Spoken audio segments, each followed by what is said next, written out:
Hi guys, আশা করি সবাই ভালোই আছো। তো আজ একটা ভিডিও দেখছিলাম সোশ্যাল মিডিয়াতে, অগ্নিমিত্রা পাল না ঘোষ যায়ক হবে। উনি বলছেন যে মুসলিমরা মাদ্রাসাতে শিক্ষা অর্জন করে কেউ কি সায়েন্টিস্ট বা আইএস আইপিএস অফিসার হতে পারে? অবশ্যই হতে পারে। উনি বলতে চাইছেন যে মাদ্রাসায় পড়ে কখনোই আইপিএস আইএস অফিসার হতে পারবে না, বা ডাক্তার ইঞ্জিনিয়ার কখনোই সম্ভব না। কিন্তু আমি একটা কথা বলি, বাংলা শিক্ষায় বা ইংলিশ যে কোনো বিষয় বা কোনো শিক্ষাকে ছোট করতে নেই।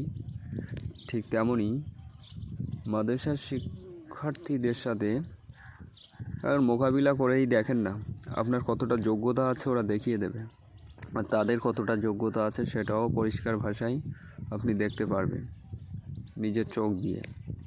তাই যদি কখনো প্রতিযোগিতা করার ইচ্ছে হয় মাদ্রাসার ছাত্রীদের সঙ্গে প্রতিযোগিতা করবেন। ওই সোশ্যাল মিডিয়ায় এসে ভগভগ করার থেকে ডাইরেক্ট ময়দানে নামা আমার মনে হয় সবথেকে ভালো, কারণ আমি একজন মুসলিম।